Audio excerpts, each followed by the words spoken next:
নমস্কার বন্ধুরা, নিখিল dimmer comedy ভিডিওতে তোমাদের সকলকে স্বাগত জানাই। আশা করি তোমরা সকলেই ভালো আছো। আজ তারাপীঠ থেকে বাড়ি ফেরার পালা, তাই কর্তামশাই সকাল সকাল ঘুম থেকে উঠে পড়েছে। তারপরে স্নান টান সেরে লাগেজগুলো গোছাতে শুরু করে দিয়েছে। আজকে আমাদের বাড়ি ফেরার পালা। সকালবেলা উঠে স্নান টান করে নিয়েছি, সব কিছু প্যাকিং হয়েও গেছে বাড়ি যাওয়ার জন্য। আর এটা হচ্ছে কাল রাত্রিরে প্রচুর ভাত বেঁচে গেছে, সেইগুলো আজকে পান্তা ভাত খাওয়া হবে। চপ চলে এসছে, শশা কাটা হচ্ছে। চপগুলো কোথায় রে? চপগুলো নিয়ে আয়, বন্ধুদের দেখায়। আর এখানে চলে এসেছে পেঁয়াজি, ফুলুরি আর হচ্ছে আলুর চপ।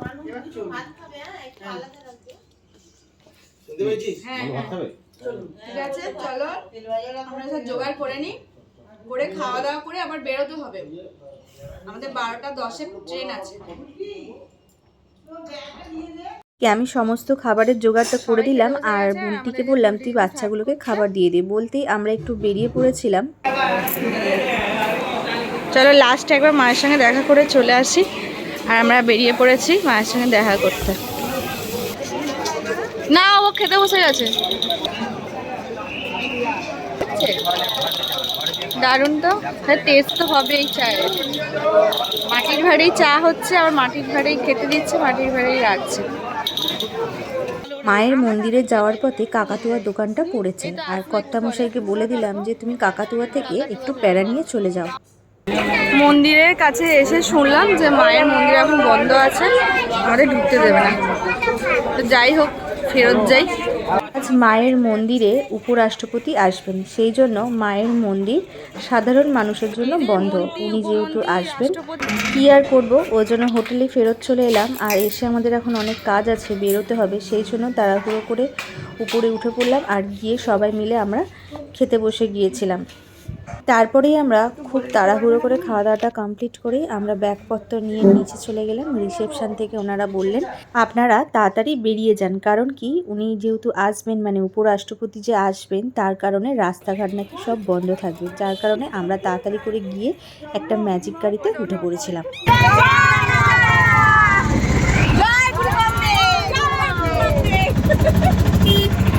আর এই পাশের জমিগুলো দেখুন, যত দূর চোখ যাচ্ছে পুরোটাই যেন সবুজ। চলো আমরা সবাই গাড়ি থেকে নেমে পড়েছি, এবার স্টেশনের দিকে যাওয়া যাক। স্টেশন ম্যাজিক গাড়ি থেকে নেমে সোজা চোখটা গেল এই পেয়ারা মাখার দিকে।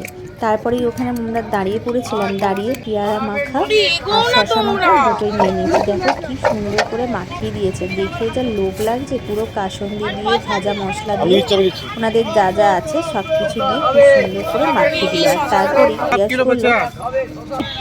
দেখুন কি দিয়ে ছাড়াচ্ছে, চামচ দিয়ে। বুদ্ধিটা কার, আপনার? হ্যাঁ দাদা, বুদ্ধিটা এখানেই আছে, বাইরে কোনো জায়গায় নাই। এটা হচ্ছে রামপুরহাট স্পেশাল। এটা বর্তমানে শুনে সিস্টেম আগুন দেবো তো। শশা আর পেয়ারা মাখা নিয়ে সোজা আমরা হাঁটা দিলাম স্টেশনের কাছে, আর গিয়ে সবাই মিলে একসঙ্গে জমায়েত হয়ে গেলাম। আর তারপরেই আমরা অপেক্ষা করছিলাম ট্রেনের জন্য। ট্রেনের যেই অ্যানাউন্সমেন্ট হলো, তারপরেই আমরা সোজা সেই প্ল্যাটফর্মের দিকে চলে গেলাম। পুরো কাতারে কাতারে লোক উঠছে দেখ। এরপরেই আমরা ট্রেনে উঠে পড়েছি, আর তারপরেই টিটি চলে এসেছিলো চেকিংয়ের জন্য। আর তারপরেই দেখো আমাদের খাওয়া স্টার্ট হলো এই ঘুগনি দিয়ে। ট্রেনে উঠবো আর ঘুগনি খাবো না, সেটা কি হয়েছে কোনোদিন? তাই ঘুগনির লোভ আর ছাড়তে পারলাম না বলে সবাই মিলে হাতে প্লেট নিয়ে নিলাম ঘুগনির একটা করে, আর আমিও নিয়ে নিলাম। আর দেখো ট্রেন থেকে বাইরেটা কত সুন্দর লাগছে, যেন মনে হচ্ছে আমাদের সঙ্গে এই জমিগুলো ছুটছে।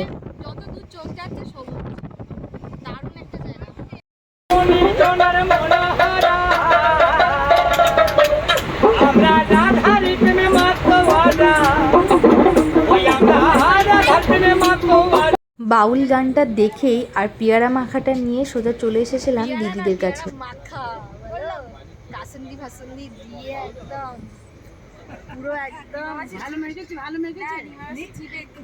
আমার সত্যিকারে জল আসছে, কিন্তু কি করবো, শরীরের জন্য তো খেতে পারবো না।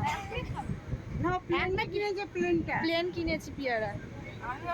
জিভে আমার এত লাল লাল ঠলঠল করছে। দিদি, বড়মা, পিয়াস আর জামাইবাবু আমাদের সঙ্গে আজকে বাড়ি ফিরবে না, ওরা এখন যাবে শান্তিনিকেতন। সেই জন্যে ওরা প্রান্তিক স্টেশনে নেমে পড়লো আমাদের টাটা দিয়ে, আর আমরাও ওদের টাটা জানিয়ে দিলাম। আর তারপরেই আমাদের খাওয়া আবার স্টার্ট হয়ে গেছে। ট্রেনে যা যা উঠছে আমরা সব কিছুটাই খেয়েছি, ডিম সেদ্ধ থেকে শুরু করে ঝালমুড়ি।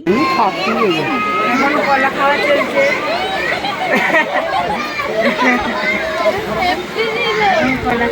আমরা প্রায় 3 ঘন্টা চলে এসেছি। 3 ঘন্টা মানে আমরা তার মধ্যে 2 ঘন্টা পুরো খেতে খেতে আসছি।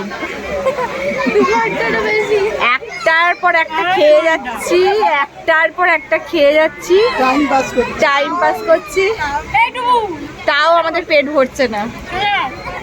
এখানে এখন সন্দেশ খাচ্ছে। এর নিচে যে কত প্যাকেট পাবে, কত পাবে তাই এবার আমাদের ট্রেনটা হাওড়া স্টেশনে ঢুকে পড়েছে, আর হাওড়া স্টেশনে ঢুকে পড়া মানেই আমাদের তো এবার ট্রেন থেকে নামতে হবে। আর তারপরেই চলো আমরা একে একে ট্রেন থেকে নামা শুরু করে দিয়েছি। আর আমি যেহেতু প্রথমে নেমে পড়েছিলাম, নামার পরে আমি একে একে গুনে নিচ্ছিলাম যে আমাদের সমস্ত ক্যান্ডিডেটগুলো আছে কি না। দেখো প্ল্যাটফর্ম পুরো লোক একদম গিজগিজ করছে, কোথায় ছিল এত লোক কে জানে। আজকের ভিডিওটা এই পর্যন্তই থাক, আবার ফিরে আসবো নতুন কোনো ভিডিও নিয়ে। ভিডিওটা যদি তোমাদের ভালো লাগে অবশ্যই একটা লাইক দিও, আর কমেন্টে জানিও কেমন লাগলো। আর আমার পেজটা যারা এখনও ফলো করোনি অবশ্যই তারা ফলো করে দিও। তোমরা সকলে ভালো থেকো, সুস্থ থেকো, টাটা।